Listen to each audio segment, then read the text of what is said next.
Hey guys, welcome back to Criminology. Today's lecture will focus on the double deviance of poverty. As we go through this presentation, we'll first go over how poverty both causes deviance and is in and of itself deviant. Then we'll discuss the relationship that illness has with poverty. Next, we'll explain a theory on poverty, the just world hypothesis. And then we'll explain what socioeconomic status is and how important it is to our society. Then we'll do some comparisons between poverty and illness in America versus other countries in the world. As I mentioned earlier, poverty is deviant in two ways. It can both cause deviance as well as be deviant. I'm sure you all can think of examples of how poverty causes deviance. When we see a mother at a store stealing baby food or formula, many of us turn a blind eye. Or when we see someone with a sign that says anything helps at an intersection, some of us might give them cash or food. Some other examples might be doing drugs to cope or even dealing drugs to bring in some money. Some others might join gangs to feel a sense of support and belonging. Do you remember when we briefly talked about and read about the strain theory? If people don't have the ability to achieve their goals through traditional and conventional means, then they will use unconventional means, which leads to deviance. That's how poverty can cause deviance. What if we looked at poverty as being deviant, not as a cause of deviance, but as a form of deviance itself? Let's think about it. How have you or someone else you know reacted when you stepped into someone else's house and noticed that they didn't have very much? How have you seen people react to the homeless they see on the street? Many people tend to criticize, blame, or avoid these individuals. In America, there is this prominent expectation that if you work hard, then you'll reach your goals and become somewhat wealthy. This is an overly simplistic perspective on the world and discredits a number of other factors at play. Many Americans have a mentality that if you just pull yourself up by the bootstraps and stop being lazy and work hard, then things will work out. There are a lot of negative attitudes and stigmas associated with the poor. It also doesn't help that we link morality with wealth. The wealthy look down on the poor and view them as inferior. Robert Merton said this is largely due to society's aversion to failure. Many blame the poor for the position they're in and ignore institutional factors. There are governmental assistance programs in place, but even using those is somewhat stigmatized and some people don't support them. Everyone agrees that being poor is unacceptable, but not many agree on how to fix the problem. So that is how being poor can be deviant, and now you can see why poverty is called the double deviance. Now let's talk about the relationship between illness and poverty. Many people associate certain characteristics with the poor. Some may say they're lazy, dirty, or sickly.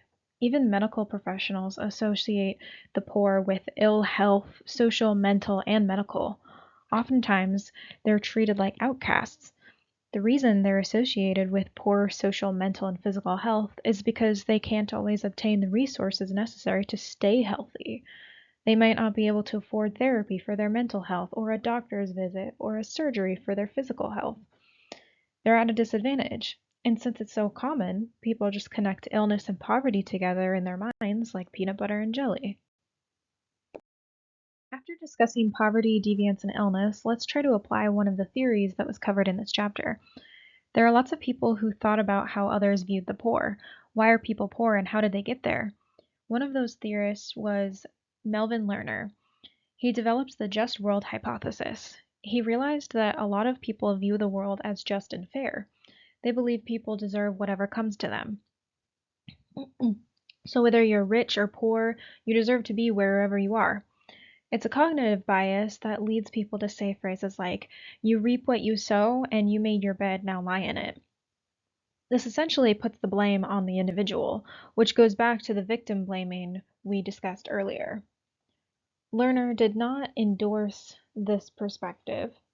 He just recognized it and sought to explain it. He thought the reason people believed this was because it's too hard and painful to accept that sometimes bad things happen to good people for no particular reason. Unfortunately, this can lead to a lot of negative stereotypes and labels put on the poor. So what is socioeconomic status? It's a type of stratification based on income, occupation, and education. It's basically another social ranking we use to figure out if people fit within the norms or if they're deviant.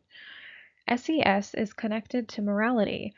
People with low SES are seen as inferior and immoral. Additionally, those with a low SES are normally not as educated and have lower paying jobs. Because of this, they might not be able to afford quality health care, and oftentimes they're working so much just to make a living that they might not take many days off to rest. They might not be able to afford it. And when they do get sick, they're less likely to take a sick day because they need the money. It's a vicious cycle that just continues. To contrast, people with high SES are more likely to be able to afford great healthcare, the best doctors, the medications they need, etc. And since they make more money, they might not be too concerned with taking a couple days off. Socioeconomic status is very important and plays a large role in people's lives. Now let's do some comparisons. The income inequality in the US just keeps growing. It has one of the most unequal income distributions among the richest nations. And what I mean by income distribution is the gap between the rich and the poor. The poor in the US are more likely to be sick and injured, and they're less likely to be covered by medical insurance. We are likely to live the shortest, unhealthiest lives compared to the 17 richest industrialized countries. We rank the second highest rate of death by heart disease, the second highest for lung cancer, and we're 20 times more likely to die by homicide of a firearm than any other country.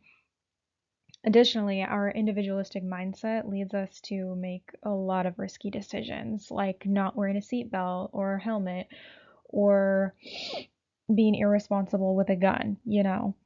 And children in our country are also less likely to reach the age of 19 due to guns, infant mortality, and car crashes. On the other hand, some of the countries with the least amount of income inequality include Belgium, the Netherlands, Germany, Norway, Denmark, and Sweden. Other countries' middle classes are also richer than our own middle class, and a lot of them have better healthcare systems. As you can see, there's a huge contrast between America and other industrialized nations when it comes to wealth and illness. So, as a general recap, we talked about the double deviance of poverty and how it can both cause poverty and how poverty itself is deviant. And then we discussed the relationship that illness has with poverty, and we applied the just rolled hypothesis by Melvin Lerner to the concept of poverty. And then we discussed what socioeconomic status is and how important it is to our society. And then last week compared the US with the rest of the world when it comes to poverty and illness. Thanks for listening. Until next time.